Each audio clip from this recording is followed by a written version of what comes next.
Hello everyone, मैं हूँ Lisa and हम देखने वाले हैं कि लिब्रा के लिए ये अप्रैल का मंथ कैसा जाएगा, यानी कि तुला राशि वालों के लिए। ये तीनों के अकॉर्डिंग होने वाला है, sun, moon and rising.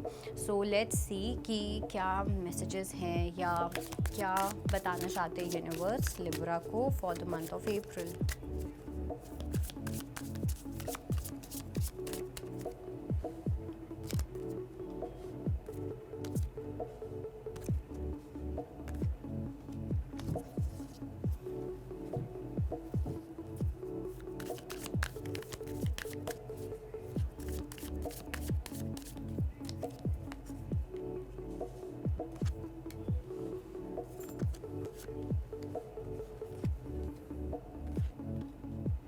Okay, सबसे पहली चीज़ जो मुझे यहाँ पे मैसेज मिल रहा है वो ये है कि हो सकता है कुछ टाइम पहले, लेट्स से कि आपके रीसेंट पास्ट में या लास्ट 1 to 2 years में कहीं ना कहीं आपसे कुछ ऐसे डिसीजंस आपने लिए हैं या आपसे कुछ ऐसे एक्शंस लिए गए हैं आपके थ्रू, जिनका आपको इस टाइम पे बहुत ज़्यादा गिल्ट होता है, बहुत ज़्यादा दुख होता है। आपको ऐसा फील हो सकता है कि आपने डिसीजंस क्यों लिए या आपकी बहुत सारी चीज़ें ख़राब हो गई। बट अगर आप इसकी एक बिगर पिक्चर देखो तो ये सब चीज़ें इसलिए हुई हैं जिससे कि आप अपनी लाइफ में वो लेसन्स ले सको। ठीक है, आपको यूनिवर्स को विजडम देना था।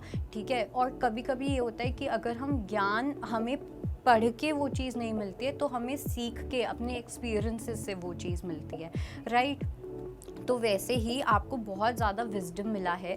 ठीक है, आप अपने लास्ट 2 to 3 years में आप बहुत मेच्योर हुए हो। अगर आप अपनी जर्नी देखोगे ना 3 साल पहले की और अब की, तो आपको अपने अंदर बहुत डिफरेंस दिखाई देगा। आप में जो मेच्योरिटी आई है, आप में एक जो विजडम आया है, आपके अंदर एक कंपैशन वाली एनर्जी आई है। तो अब आप चीज़ों को बहुत संभाल के, बहुत सोच समझ के कहीं ना कहीं चलते हो।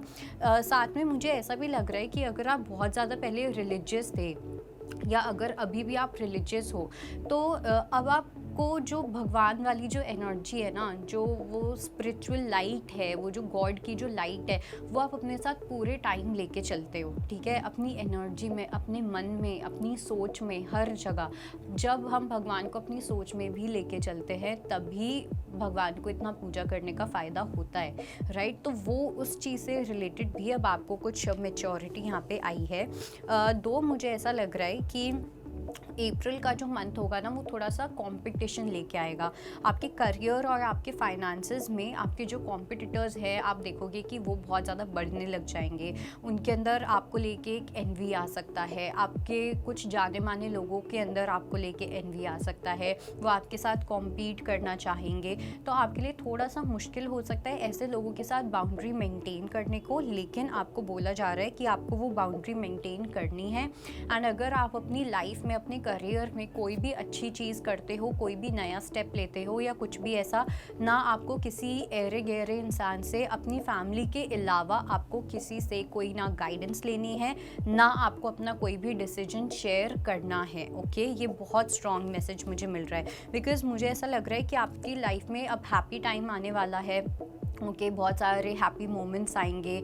आपकी जो सन की एनर्जी है वो अच्छी होती हुई दिख रही है। आपके ऊपर सूर्य देव काफ़ी ज़्यादा खुश होने वाले हैं। कहीं ना कहीं आपने कुछ ऐसा डिसिप्लिन दिखाया है अपनी लाइफ में, या कुछ ना कुछ ऐसी चीज़ें किए हैं जो मेच्योरिटी आपको मिली है, उससे कहीं ना कहीं सूर्य देव आपसे बहुत ज़्यादा खुश हैं। तो जब अब आपको फाइनली वो चीज़ मिलेगी और आपकी फैमिली पे इस चीज़ का बहुत पॉजिटिव इम्पैक्ट आएगा, तो इसलिए अपनी लाइफ को एकदम पर्सनल रखना है।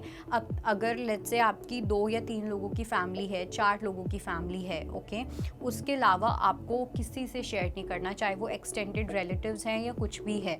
ओके, बिकॉज मुझे ऐसा लग रहा है कि कहीं ना कहीं एक डार्क एनर्जी हो सकती है। आप लोगों की नेगेटिव थिंकिंग को, नेगेटिव थॉट प्रोसेस को, थॉट पैटर्न को आप अपने अंदर कैच कर सकते हो, जिसका इम्पैक्ट वापस से आपकी फैमिली पे ही आएगा। ओके, इट्स लाइक काफ़ी लोगों के लिए मुझे ऐसा लग रहा है कि आप अपनी फैमिली की मीडिएटर हो। मतलब कि आप कहीं बाहर जाते हो, आप वहाँ से एनर्जी कैच करते हो, लेकिन आपको पता भी नहीं चलता कैसे वो एनर्जी आपकी पूरी फैमिली में आ जाती है। Okay, that kind of energy is there. And यहाँ पे भी पास्ट लाइफ का कार्ड आया है। किसी की अगर शादी यहाँ पे हो रही है, शादी होने वाली है या कुछ भी ऐसा, again you have to be completely secretive, because वापस से पास्ट लाइफ की एनर्जी आई है। और साथ में मुझे ये भी लग रहा है कि एक फैमिली, एज अ फैमिली आप लोगों के ऊपर कुछ एक नेगेटिव सिचुएशन आ सकती है in the month of April.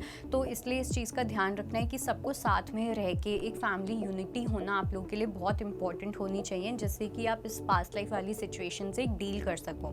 Okay, बात करूँ अगर एक्सपेंसेस की, सो आई वुड से कि अपने एक्सपेंसेस को बहुत ज़्यादा सोच समझ के आपको अपने एक्सपेंसेस को यूज़ करना है, ठीक है। एक्सपेंड करना है, सॉरी एक्सपेंड नहीं, आपको स्पेंड करना है। आई डू फील कि थोड़ा सा पैसों को लेके कुछ ऐसा इशू क्रिएट हो सकता है, या कुछ ऐसा हो सकता है जहाँ पे आप कंफ्यूज हो जाओ कि मुझे अपने फाइनेंसेस को कहाँ लगाना चाहिए, कहाँ खर्च करना चाहिए, कहाँ नहीं करना चाहिए। तो थोड़ा सा फाइनेंशियल विजडम आपके लिए इम्पॉर्टेंट होना चाहिए in the month of April. And ये मैं बार बार आपको बोलूँगी, कोई भी फाइनेंशियल एडवाइस या कुछ भी ऐसा आपको किसी भी बाहर वाले से नहीं लेनी है। Okay, so I think that is it.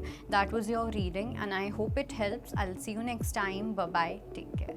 अगर आप ज्योतिष से जुड़ी अधिक जानकारी प्राप्त करना चाहते हैं तो डाउनलोड करें माई ज्योतिष ऐप। एस्ट्रोलॉजी से जुड़ी लेटेस्ट जानकारी के लिए फॉलो करें माई ज्योतिष का फेसबुक और इंस्टाग्राम पेज।